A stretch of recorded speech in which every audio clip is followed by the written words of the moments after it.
बिस्मिल्लाहिर्रहमानिर्रहीम अस्सलाम वालेकुम। आज हम नेक्स्ट पढ़ने जा रहे हैं चैप्टर नंबर 9। एफएससी की बुक हमने स्टार्ट की हुई है और इसमें हम इसको देखेंगे कि कैसे एफएससी को हम रीड आउट करते हैं, पढ़ते हैं।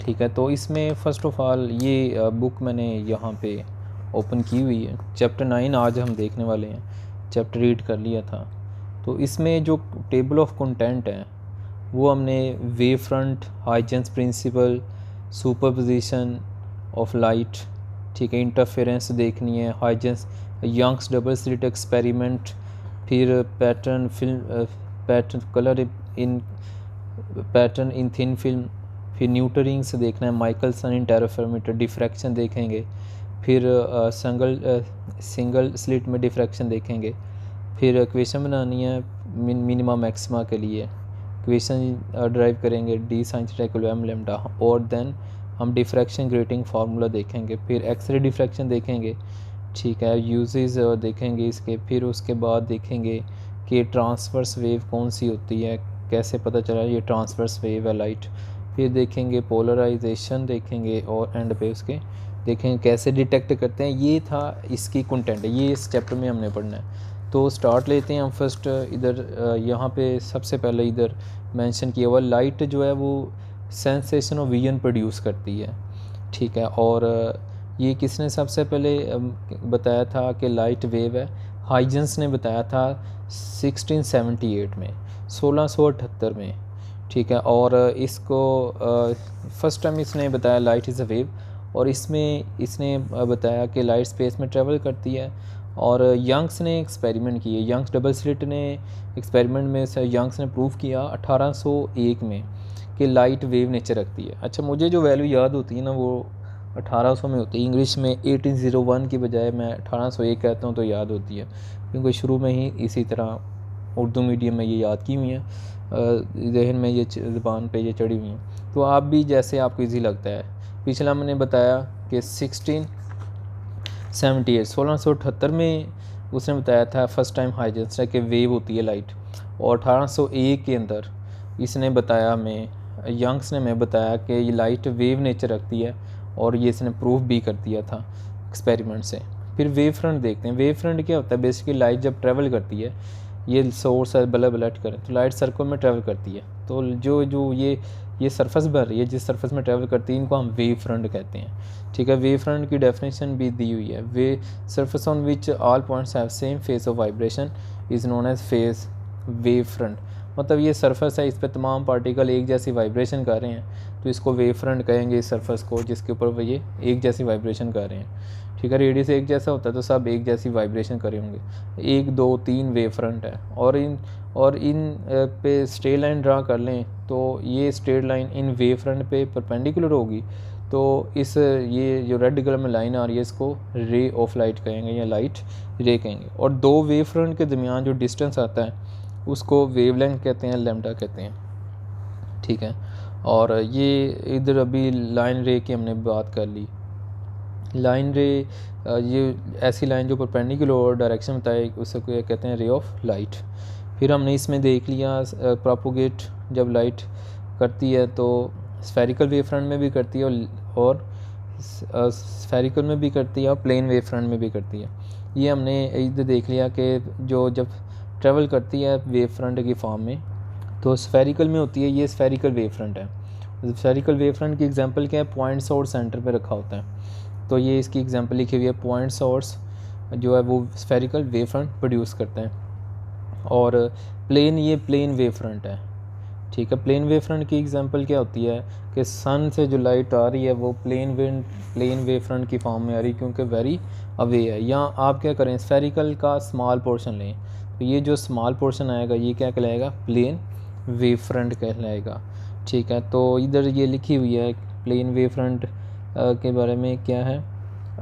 सच wave front can be regarded as plane wave front, a limited region taken on the wave front, ठीक है। जो लिमिटेड रीजन होता है स्फेरिकल वेव फ्रंट पे उसको प्लेन वेव फ्रंट कहते हैं। For example light from sun reaches the earth in the with plane wave front. फिर प्लेन वेव फ्रंट हम कैसे बना सकते हैं? ठीक है, हमने जो स्टडी की इंटरफेरेंस और डिफ्रैक्शन के लिए, तो प्लेन वेव फ्रंट और planes wave front are considered. जब भी हम इंटरफेरेंस और डिफ्रैक्शन को स्टडी करते हैं तो प्लेन वेव फ्रंट्स या प्लेन वेव हम क्या कर रहे होते हैं, कंसिडर कर रहे होते हैं। ठीक है, ये याद रखना है, ये इधर लिखा भी हुआ, in the study of interference and diffraction plane waves and plane wave fronts are considered. Spherical consider नहीं करते, डिफ्रैक्शन और इंटरफेरेंस के लिए प्लेन कंसिडर करते हैं। ठीक है, फिर उसके बाद प्लेन वेव फ्रंट कैसे असर होता है, अगर लेंस के फोकस पे हम पॉइंट सोर्स रखते हैं तो प्लेन वेव फ्रंट आता है। Plane wave is a point source of light at focus और कन्वेक्शन। अगर कन्वेक्स लेंस के फोकस पे रखते हैं, अगर ये लेंस है इसका ये फोकस है और यहाँ पे आपने क्या रख दिया, ये लैंप रख दिया, तो लाइट आएगी इधर से, तो ये इधर से गुजरी है तो क्या हो जाएगी, ये प्लेन वेव फ्रंट में हो जाएगी। ठीक है, ये होता है, इसको एक्चुअली में यूँ हम इसको जब बात करते हैं लेंस की, यहाँ पे ऑब्जेक्ट पड़ा हुआ है तो लाइट ये यहाँ पे यूँ जा रही है, तो पास करने के बाद लेंस से स्ट्रेट हो जाती है।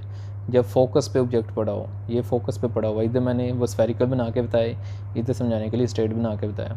तो जब फोकस पे पॉइंट सोर्स रखेंगे तो कौन से आएंगे, plane spherical wave front plane wave front में कन्वर्ट हो जाता है। आगे हाइजेंस प्रिंसिपल, हाइजेंस प्रिंसिपल की बात करते हैं तो ये बेसिकली हमें क्या बताता है, ये जो प्रिंसिपल है हमें बताता है डिटर्मिनेशन, ये डिटरमाइन करता है शेप को, location of new wave front, new wave front की शेप और लोकेशन बता रहा होता है। फॉर एग्जांपल ये पॉइंट है, ये वाइब्रेट करेगा, मतलब प्लेन वेव वाइब्रेशन कर रहे हैं, सारे वाइब्रेट कर रहे हैं ये पॉइंट, तो ये सेम प्लेन ऑफ वाइब्रेशन रखते हैं। जब सेम प्लेन ऑफ वाइब्रेशन रखते हैं तो इनके वाइब्रेशन से क्या आएंगी, वेव आएंगी। लेट करें इस पार्टिकल के वाइब्रेशन से ये वेव आ रही है, हर पार्टिकल से ये छोटी छोटी वेव्स आ रही हैं जिसको हम कहते हैं सेकेंडरी वेवलेट्स। सेकेंडरी वेवलेट्स को मिलाएं तो ये ब्लू कलर में एक और वेव बन जाएगी जिसको कहेंगे वेव फ्रंट। ठीक है, तो अब देखें ये जो छोटी वेव्स आ रही हैं इनका जो सोर्स है वो कौन है, ये पॉइंट है जो किस पे हैं, वेव फ्रंट पे हैं। तो सेकेंडरी वेवलेट का सोर्स पॉइंट्स होते हैं जो वेव फ्रंट पे होते हैं। ठीक है, और ये देखें ये शेप कैसी बन गई, न्यू वेव फ्रंट की शेप कैसी बनी, स्फेरिकल बनी। और इधर देखें कैसी बन रही है, ये इधर हर पार्टिकल क्या कर रहा है, वाइब्रेट कर रहा है। वाइब्रेट करेंगे तो छोटी छोटी वेव्स आएंगी, इनको मिला दें तो स्ट्रेट लाइन बन गई, तो इधर क्या बन रहा है, प्लेन वेव फ्रंट बना है। तो प्लेन वेव फ्रंट क्या बताता है, ये जो होता है हाइजेंस प्रिंसिपल है, ये हाइजेंस प्रिंसिपल के 2 पॉइंट हैं। ठीक है, पहला पॉइंट क्या है, जब वाइब्रेट करता है तो सेकेंडरी वेवलेट्स आती हैं। दूसरा पॉइंट है इनको मिला दें तो वेव फ्रंट बन जाता है। ये 2 इसके पॉइंट हैं, और इसी 2 पॉइंट से हमें क्या पता चलता है, न्यू शेप इधर क्या शेप बन रही है, स्फेरिकल, इधर क्या बन रही है, स्ट्रेट बन रही है। शेप बताएगा, लोकेशन बताएगा। लोकेशन कैसे बताएगा, S is equal to V T होता है, तो वी की जगह सी लगा दें, टी की जगह डेल्टा टी। अगर टी और वी हमें ये पता हो, मल्टीप्लाई करें तो हमें डिस्टेंस पता चल जाएगा, यानी लोकेशन भी हमें पता चल जाएगी। ये 2 पॉइंट है जो भी मैंने आपको बताया, इधर लिखे हुए हैं। ठीक है, अब ये नेक्स्ट ये टाइम के बारे में बताया हुआ है। अब चलते हैं इंटरफेरेंस की तरफ। इंटरफेरेंस ऑफ लाइट वेव्स क्या होती है, जब भी लाइट मिलती हैं तो कंस्ट्रक्टिव या डिस्ट्रक्टिव इंटरफेरेंस होता है। उसकी वजह से क्या होता है, अगर कंस्ट्रक्टिव होगा कलर शो होते हैं, beautiful exhibit beautiful colours pattern. जब भी कंस्ट्रक्टिव इंटरफेरेंस हो रहा तो ऑयल फिल्म पे क्या होता है, कंस्ट्रक्टिव कलर शो होते हैं। जैसे गीली सड़क पे या गीले फ्लोर पे ऑयल पड़ा हो या ऑयल या कोई भी घी गिरा हो, पेट्रोल गिरा हो, तो उसके ऊपर क्या होता है, कलर शो होते हैं। वो किसकी वजह से, इंटरफेरेंस की वजह से। अब इधर 2 तरह के इंटरफेरेंस होते हैं, कंस्ट्रक्टिव भी होता है और डिस्ट्रक्टिव भी होता है। कंस्ट्रक्टिव और डिस्ट्रक्टिव दोनों है। कंस्ट्रक्टिव होगा तो कलर शो होंगे, डिस्ट्रक्टिव होगा तो कलर शो नहीं होंगे। अब देखें ये जब भी हम बात करते हैं इंटरफेरेंस की, तो इंटरफेरेंस की 2 कंडीशंस होती हैं।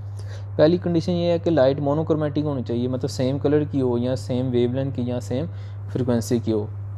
दूसरा ये है कि लाइट क्या हो, कोहेरेंट हो। कोहेरेंट का मतलब ये होता है कांस्टेंट फेज डिफरेंस पे हो, उनके दरमियान कांस्टेंट फेज डिफरेंस होगा तो इंटरफेरेंस होगी। Monochromatic source of light which emits waves having the constant phase difference are called coherent source. Constant phase difference होगा तो कोहेरेंट सोर्स कहलाते हैं। जैसे मैं कहता हूँ ये जो देखें ये सोडियम क्लोराइड है, इंफॉर्मेशन में दिया हुआ है। सोडियम क्लोराइड से एक कलर की लाइट मिट हो रही है, इसको कहेंगे मोनोक्रोमेटिक।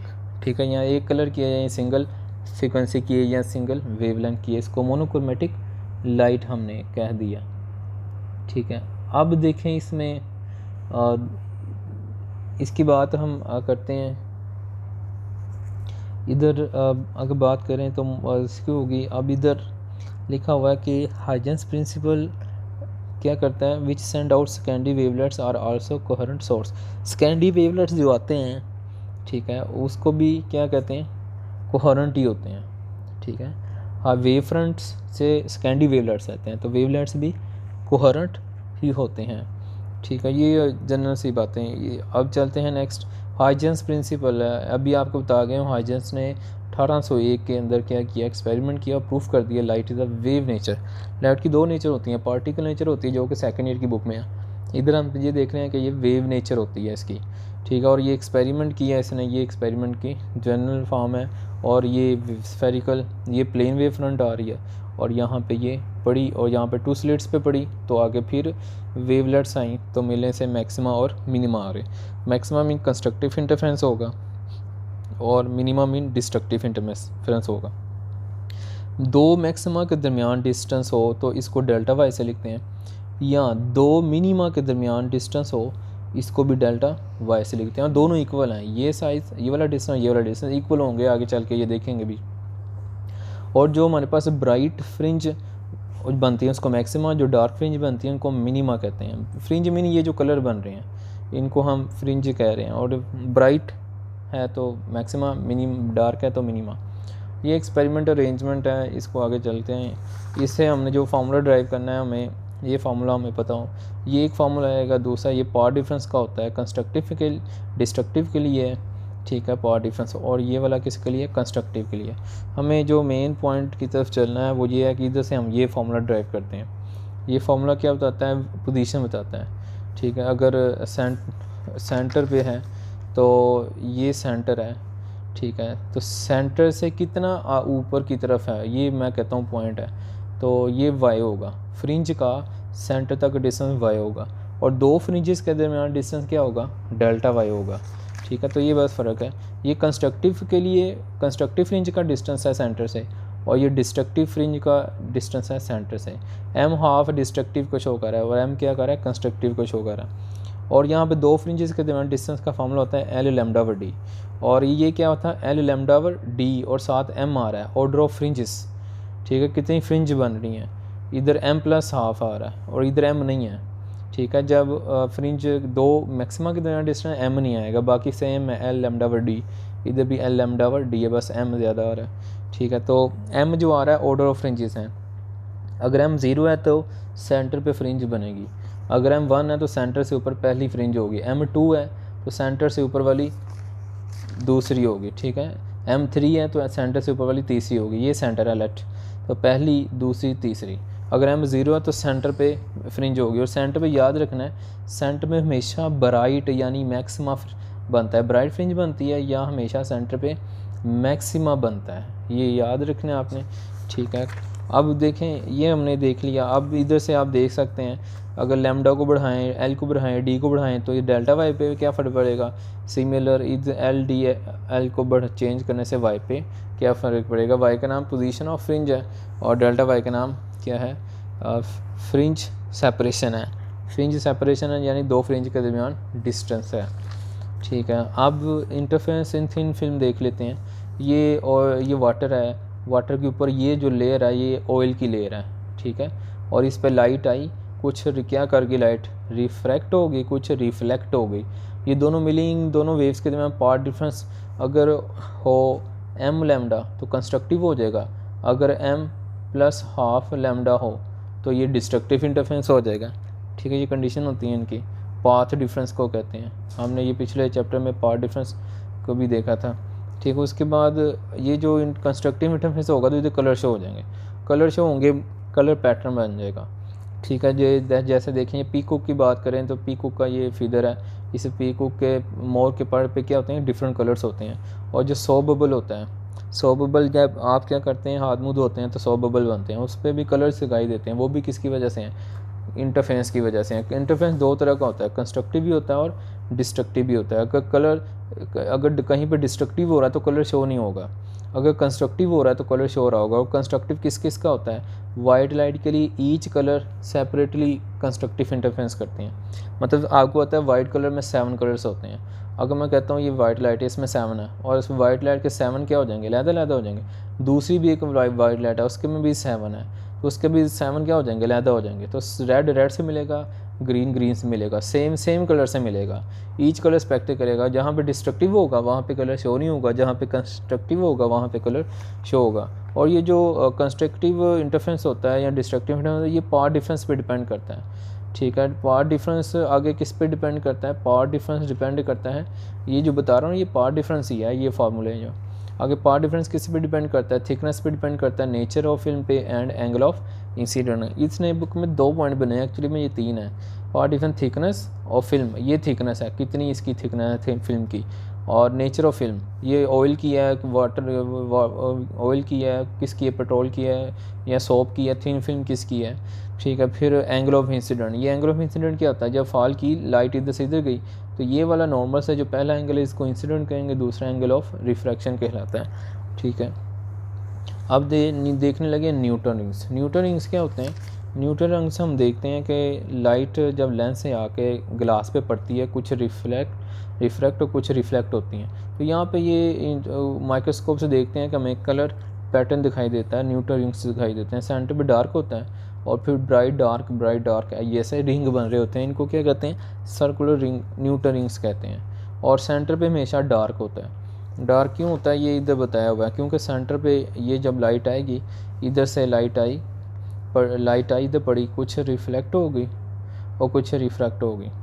अब ये इधर से दोबारा रिफ्लेक्ट होगी, तो इधर इन दोनों वेव्स के दरमियान, ऊपर वाली सरफेस और नीचे वाली सरफेस से दोनों के दरमियान पावर डिफरेंस जो होगा वो कितना होगा, λ/2। λ/2 डिस्ट्रक्टिव की कंडीशन होती है, तो डिस्ट्रक्टिव इंटरफेरेंस हो जाएगा। λ/2 के कॉरस्पॉन्डिंग जो एंगल होता है वो 180 होता है, 180 भी कह सकते हैं आप एंगल, और पावर डिफरेंस λ/2 होगा, ठीक है। और ये न्यूटन रिंग्स देख लिए। माइकलसन आ जाएँ, बहुत इंपॉर्टेंट डिवाइस है ये भी, और इसमें ये माइकलसन डिवाइस क्या करती है, प्रिसाइज एक्सट्रीमली हाई प्रिसीजन से डिस्टेंस को मेजर करती है, ठीक है। और ये 1881 में इसने दिया। तो अब देखें, पहला आया था हाइजेंस 1671 में उसने किया था, 1671 नहीं था, हाइजेंस ने जो किया था वो 1678 में किया था, 1617। और यंग्स आया 1801 में किया, और उसके बाद फिर ये अब देख रहे हैं माइकलसन आया, इसने 1881 में, ठीक है। ये वैल्यूज़ भी आ सकती हैं पेपर में, ये आपको पता होनी चाहिए। तो माइकलसन ने ये इंस्ट्रूमेंट बनाया 1881 में। फिर उसने ये एक्सपेरिमेंटल अरेंजमेंट आपने ये पढ़ी हुई हैं, लाइट आती है जीवन में से रिफ्लेक्ट, कुछ ऊपर से रिफ्लेक्ट और इधर से रिफ्लेक्ट, और कुछ इधर भी ऊपर जाएगी लेकिन वो शो नहीं की हुई। ये लाइट इधर से वापस आएगी, ये ऊपर से वापस आएंगी, मिलेंगी तो इनके दरमियान पावर डिफरेंस m लैम्डा होगा तो कंस्ट्रक्टिव, अगर m + हाफ टाइम्स लैम्डा होगा तो डिस्ट्रक्टिव इंटरफेरेंस होगा। ये कलर पैटर्न हम इधर टेलीस्कोप लगी होगी जिससे देख लेंगे, ठीक है। तो हमें जो टेलीस्कोप से देखने से दिखाई देगा वो इस तरह की फ्रिंज होंगी, डार्क और येलो मीन ब्राइट, मैक्सिमा होगा येलो, और ब्लैक कलर मिनिमा यानी डिस्ट्रक्टिव इंटरफेरेंस को शो कर रहा है। ब्राइट और मैक्सिमम मिनिमा यहाँ पे बन रहे हैं। और इसका जो फार्मूला हम ड्राइव करते हैं वो क्या आता है, L = m λ/2 इसका फार्मूला बन रहा होता है। और इसमें हम देखते हैं कि ये जो मिरर लगा हुआ है m1, अगर m1 को हम ऊपर मूव करते हैं λ/2, तो λ/2 मूव करेंगे तो लेट करें ये इधर यहाँ पे आ गया m1, तो λ/2 ऊपर जाएगी और λ/2 इधर तक आएगी, तो λ1 2 + λ/2 तो λ1 हो जाएगी। तो ये आपकी बुक में लिखा हुआ है। जब मिरर को क्या करते हैं, λ/2 मूव करते हैं तो क्या होता है, टोटल डिस्टेंस कितना बन जाता है लाइट का, लैम्डा हो जाता है। और जब लैम्डा लाइट डिस्टेंस कवर करती है तो पावर डिफरेंस कंस्ट्रक्टिव का कंडीशन बनती है, ठीक है। तो इधर मैं ये रीड करता हूँ, यहाँ पे ये लिखा हुआ है, if m1 is displace through distance equal to λ/2 the power difference of double of this displacement is produced equal to lambda, ठीक है। λ/2 नीचे तो लैम्डा हो जाएगा। तो सिंस शिफ्ट हो जाती हैं ये फ्रिंज, शिफ्ट हो जाती हैं, शिफ्ट मीन ये आगे की तरफ मूव कर रही होती हैं, और इसके दरमियान क्रॉस लाइन होती हैं। इस क्रॉस लाइन से हम ये नोट कर रहे होते हैं इस क्रॉस लाइन से कितनी आगे गई हैं, ठीक है। इस तरह से स्ट्रेट भी हो सकते हैं क्रॉस लाइन, ठीक है। ये इसमें देख रहे हैं 1 2 3 4, ये इस सेंटर से कितनी आगे मूव की हैं वो काउंट कर लेंगे।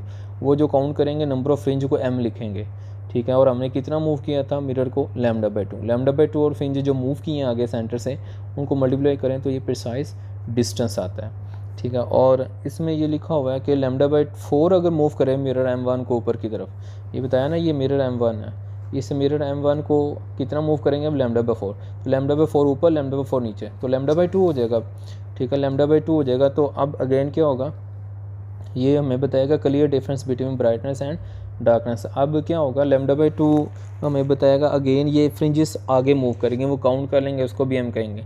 लेकिन इस दफ़ा क्या होगा कि ये डिस्ट्रक्टिव इंटरफेरेंस की कंडीशन बनेगी λ/4 दो दफ़ा ऐड करने से।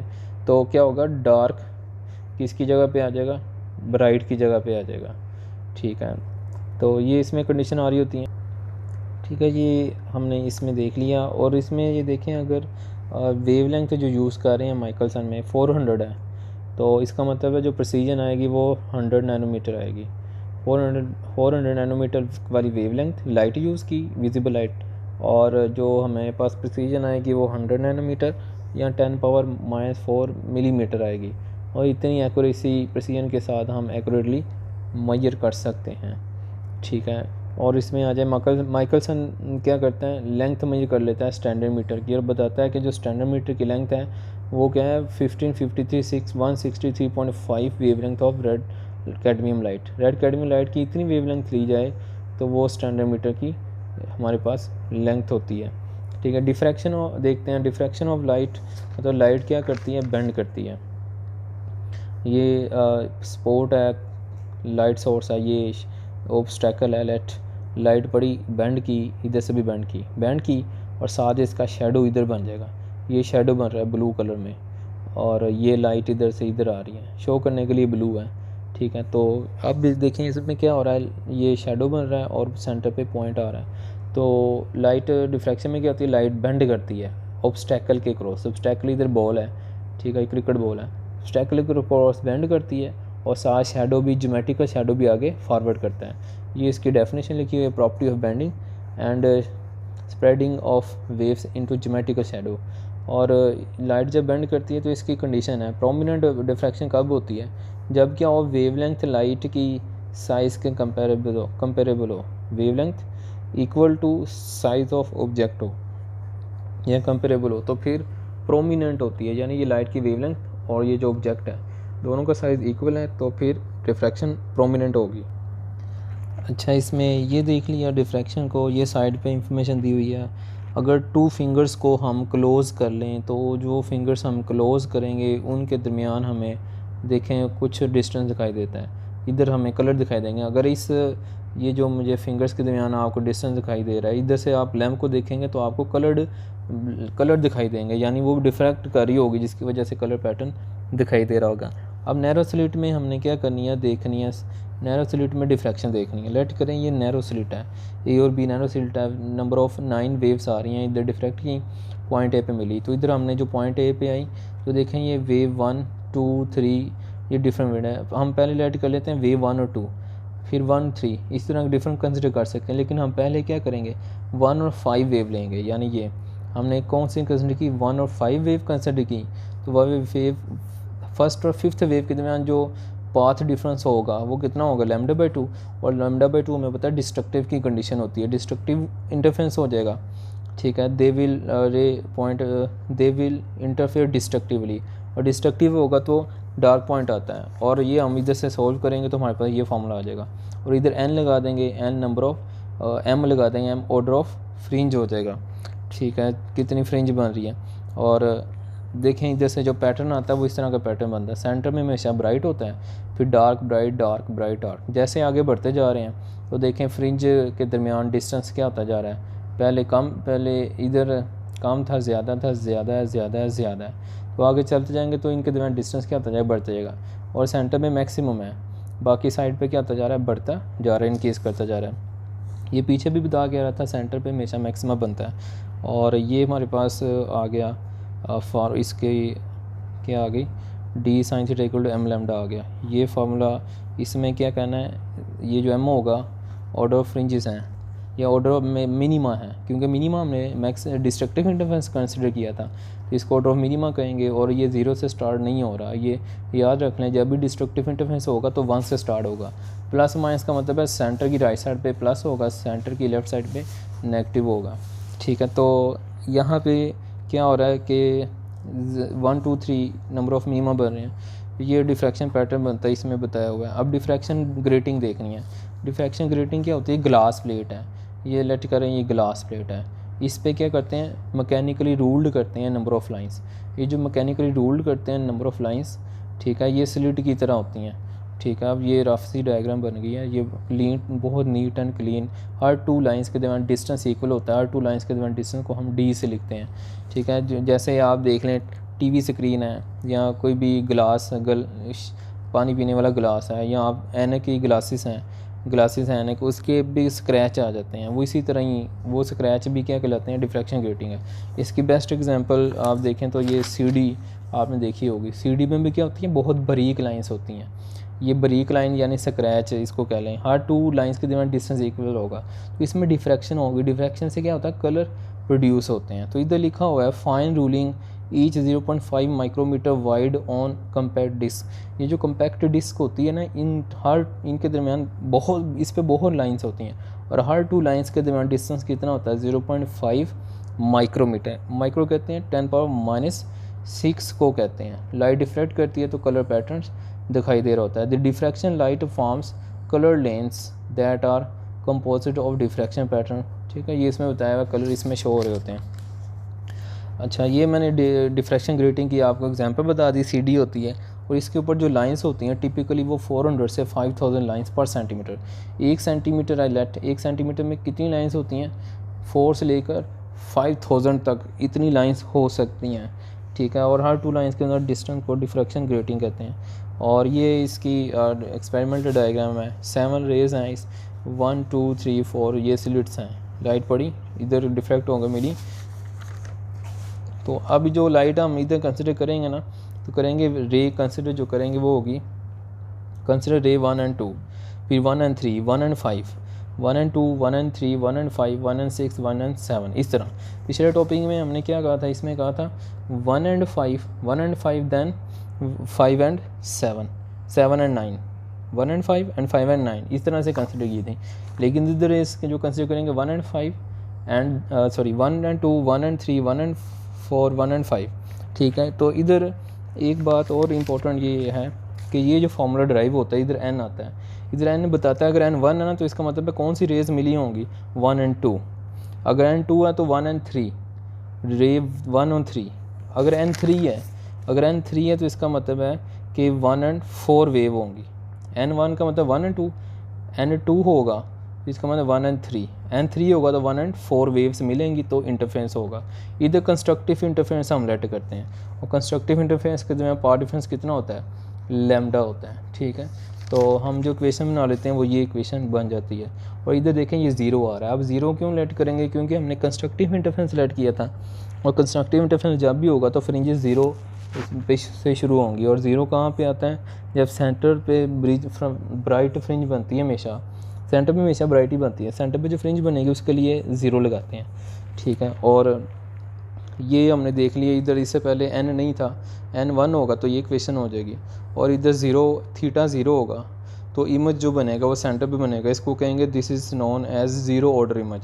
सेंटर पे जो इमेज बन रहा होता है उसको 0 ऑर्डर इमेज कह रहे होते हैं। चूँकि आप देख लें एंगल 0 है, साइन 0 0 होता है, तो ये सारा पार्ट डिफरेंस 0 आएगा, तो सेंटर पे बनेगा, ठीक है। तो ये हमने देख ली। एक और इम्पोर्टेंट बात इसकी ये है कि जो ये value of the N depends upon the, इधर लिखा हुआ है वेवलेंथ और colour shows that value of theta. अच्छा, इसको यहाँ से पढ़ते हैं, the value of theta depends upon N.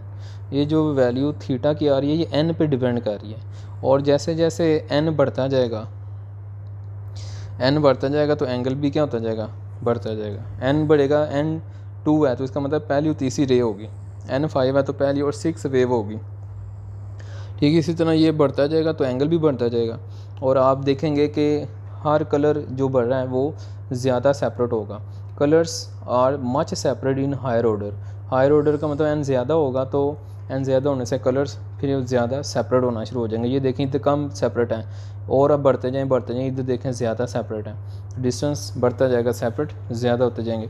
अच्छा, अब इसमें देख लेते हैं X-ray diffraction, last topic, second last topic. X-ray में इंपॉर्टेंट ये है कि ये इलेक्ट्रोमैग्नेटिक वेव रेडिएशन है और इसकी वेवलेंथ कितनी होती है, 10⁻⁻10 होती है। बहुत इंपॉर्टेंट एक्सरे वाला टॉपिक है क्योंकि इससे हम स्ट्रक्चर वगैरह एक्सपेरिमेंट बहुत यूज़ होती है ये एक्सरे। अब इसमें इसमें देखा कि देखें ये फर्स्ट लेयर है, सेकंड थर्ड एटम की डिफरेंट लेयर्स हैं, ये क्रिस्टल इसमें कंसिडर करते हैं। पहली रे, दूसरी रे, पहली रे अपर लेयर्स एटम से और दूसरी लाइट रे और एटम की लोअर लेयर से डिफ्रैक्ट होगी, इनका दरमियान कंस्ट्रक्टिव इंटरफेरेंस हो जाएगा। तो यहाँ पे क्या आ जाएगा, फ्रिंजेस आ जाएंगे, ये इमेज बन जाएगा। और ये किन साइंटिस्ट ने बताया, ये 1914 के अंदर, ठीक है, ये 1914 के अंदर WH ब्रैग और WL ब्रैग ने, WH और WL ब्रैग ने हमें बताया, ठीक है। और ये जो हमारे पास क्रिस्टल प्लेन होती है ये किसकी तरह बिहेव करती है, मिरर की तरह। मिरर की तरह इधर ये मीनिंग है कि ये लाइट को रिफ्लेक्ट करती हैं, मिरर भी लाइट को रिफ्लेक्ट करता है तो क्रिस्टल भी लाइट को रिफ्लेक्ट करती हैं। और जैसे जो फार्मूला बनेगा वो ये आ जाएगा, और 2D sin θ = m, ठीक है। N1 होगा तो पहली और दूसरी रे होगी, N2 होगा तो पहली और तीसरी रे होगी, N3 होगा तो पहली और तीसरी रे होगी। इधर ये मतलब है ना, ये N1 तो पहली और दूसरी रे, अगर N2 होगा तो पहली और तीसरी लेयर से रिफ्लेक्ट होने वाली रे, N3 होगा तो पहली और तीसरी लेयर से रिफ्लेक्ट हो रही, ठीक है। ये इसका मीनिंग होगा N1 1 2, N2 1 और 3, N3 1 और 4, ठीक है। ये इस तरह से करेक्ट इसका है, बिल्कुल पिछले की तरह जो भी बता के आ रहा हूँ। यूज़ कहाँ पे होती हैं, ये डबल हेलिक्स स्ट्रक्चर और DNA बताती हैं। बायोलॉजिकल, जैसे बायोलॉजिकल प्रोटीन लाइक हीमोग्लोबिन, इनका स्ट्रक्चर बताती है और बहुत सारे स्ट्रक्चर बताती है, ये बहुत इंपॉर्टेंट है। पोलराइजेशन देखें, पोलराइजेशन क्या होती है, कहते हैं if vibration are confined only in one plane the light is said to be polarise. अगर एक ही प्लेन में लाइट वाइब्रेशन कन्फाइन हो जाए तो उसको पोलराइजेशन कहते हैं। आसान अल्फाज में कहेंगे तो इसको ये कहते हैं कि लाइट डिफरेंट डायरेक्शन में हो तो एक डायरेक्शन में आ जाए, मोनो डायरेक्शन लाइट को कहते हैं। यूनी डायरेक्शन, डिफरेंट डायरेक्शन में लाइट अगर यूनी डायरेक्शन में कन्वर्ट हो जाए तो उसको क्या कहते हैं, हम पोलराइजेशन कहते हैं। जैसे ये सन लाइट है या बल्ब की लाइट है, इसमें बहुत सारी वाइब्रेशन अनपोलराइज है, अगर इसमें एक ही डायरेक्शन होगी तो पोलराइज होगी। इसको अनपोलराइज को पोलराइज में कैसे लाना है, ये लेट टू वाइब्रेशन है तो ये वर्टिकल इसका एक्सिस है पोलराइज़र का, मटेरियल का, तो पैरेलल वाला पास कर जाएगा, आगे ये पैरेलल है तो ये भी पास कर जाएगा, एक डायरेक्शन वाली आ गई, ये एक वाइब्रेशन वाली आ गई। अब देखें इधर वर्टिकल वाला प्लेन पास कर जाएगा लाइट का, अब इधर हॉरिजॉन्टल है, हॉरिजॉन्टल वाला ये वर्टिकल प्लेन और हॉरिजॉन्टल प्लेन ये परपेंडिकुलर, इधर से कोई लाइट पास नहीं करेगी। जब कोई लाइट पास नहीं करती हम कहते हैं light, sunlight is a transverse wave. ये सारी बातें इसमें मेंशन की हुई हैं, ठीक है। ये जो भी एक्सपेरिमेंट बताया इसमें ये लिखा हुआ है। और जो कमर्शियली पोलराइज़र होता है, ये जो मटेरियल है ना ये पोलराइज़र है, इस पोलराइज मटेरियल को क्या कहते हैं, पोलराइड कहते हैं, ठीक है। और हम इसके लिए इसी की जगह हम क्या करते हैं, मटेरियल यूज़ कर सकते हैं, ठीक है। उन मटेरियल को डाइकोरिक सब्सटेंस भी कहते हैं, ठीक है। उसकी जगह, अच्छा ये इसको मैं अगर लाइन पढ़ लूँ तो ये है common method to obtain plane polarised light by using certain types of material called dichroic substance होते हैं, ठीक है। ये सारी MCQ ऑब्जेक्टिव में आ सकती है। और जब लाइट देखें, ये पिछला एक्सपेरिमेंट है, जब कोई लाइट नहीं आती तो वो हमने कहा ट्रांसवर्स वेव है। अच्छा इसमें देखें लाइट की नेचर होगी transverse, light is a transverse wave, sunlight, ये इधर से प्रूफ हमने पिछले एक्सपेरिमेंट से किया। अब देखें रिफ्लेक्शन ऑफ लाइट जो होती है वो वाटर से भी हो सकती है, ग्लास से, स्नो से, रफ रोड सरफेस से हो सकती है, ठीक है। और जब रिफ होगी तो क्या होती है, जैसे ये लाइट पड़ी डिफरेंट आ रही है, इसमें लाइट पड़ी तो कम वाइब्रेशन वाली हो जाएंगी, मतलब पार्शली क्या हो जाएंगी, पोलराइज हो जाएंगी, ठीक है। जब ज़्यादा वाइब्रेशन वाली लाइट, कम वाइब्रेशन वाली लाइट में रह जाए तो इसको कहते हैं पार्शली हो गई। और अगर 3 वाइब्रेशन और 1 वाइब्रेशन रहेगी तो ये टोटली पोलराइज हो जाएगी। ऑप्टिकल रोटेशन है, ये ऑप्टिकल रोटेशन है, लाइट पड़ी पोलराइज से पास की, इधर से पड़ी तो इधर इनका प्लेन वाइब्रेट कर देगा, मैं वाइब्रेट कह रहा हूँ, यहाँ से प्लेन थोड़ा सा रोटेट कर देगा। अगर ये स्ट्रेट था तो स्ट्रेट से थोड़ा क्या होगा, बेंड हो गया, कितना एंगल बेंड हुआ, यहाँ वाइब्रेट किया मूव किया फाई एंगल, ठीक है। तो इसके लिए जो हम इधर मटेरियल यूज़ करते हैं वो सोडियम क्लोराइड हो सकता है या क्रिस्टल हो सकता है, क्वार्ट्स हो सकता है या सोडियम क्लोराइड हो सकता है, ये क्रिस्टल हैं, इसको कहते हैं ऑप्टिकल एक्टिव क्रिस्टल हैं, सोडियम क्लोराइड एंड क्वार्ट्स, बहुत इंपॉर्टेंट है हमसे। और ये जो रोटेट करती हैं यानी ये जो एंगल आता है वो कितना आता है, few millimetre thickness of crystal will rotate plane polarise. अगर इस प्लेन की या इसमें जो क्रिस्टल रखा हुआ है उसकी फ्यू मिलीमीटर थिकनेस है, few millimetre thickness such crystal will rotate, मतलब फ्यू मिलीमीटर थिकनेस हो इस क्रिस्टल की तो वो क्या कर देगा, पोलराइजेशन प्लेन ऑफ पोलराइजेशन को रोटेट कर देता है, ठीक है। ऑर्गेनिक सब्सटेंस में कौन सा आता है, शुगर है, टार्टरिक एसिड है, और ये दो ऑर्गेनिक मटेरियल हैं शुगर एंड टार्टरिक एसिड, ये भी क्या करते हैं, रोटेट कर देते हैं। और जितनी ज़्यादा कंसंट्रेशन होगी किसी मटेरियल की तो इसका मतलब है उतना ही ज़्यादा प्लेन ऑफ वाइब्रेशन बेंड किया होगा, ठीक है। तो ये कंसंट्रेशन भी फाइंड करता है। तो इधर लिखा हुआ optical property of optically active substance can be use to determine the concentration of solution. इधर सोल्यूशन रखते हैं सोडियम क्लोराइड, तो जितनी ज़्यादा ये प्लेन इधर बेंड होगा, मूव करेगा या एंगल आएगा, इसका मतलब कंसंट्रेशन उतनी ज़्यादा होगी, ठीक है। ये हमने देख लिया, ये समरी हैं, जो हमने सारे पॉइंट पढ़े वो इसमें लिखे हुए हैं। वेव फ्रंट पढ़ा, spherical wave front, rays, wavelength, secondary wavelets, ठीक है। Interference, destructive interference, double slit इसके फार्मूले हैं, ये डबल स्लिट में स्लिट सेपरेशन है, और ग्लास प्लेट न्यूटन रिंग्स पढ़ा, माइकलसन पढ़ा, डिफ्रैक्शन देखी, एक्सरे डिफ्रैक्शन, और एंड पे पोलराइजेशन देखी, ठीक है। ये मेन इसकी समरी है, ये भी आपने पढ़ लेनी है सारी, ठीक है। इसमें ये चैप्टर 9 हमने कंप्लीट कर लिया। तो अब मिलते हैं नेक्स्ट लेक्चर में, तो इजाज़त दें, अल्लाह हाफिज़।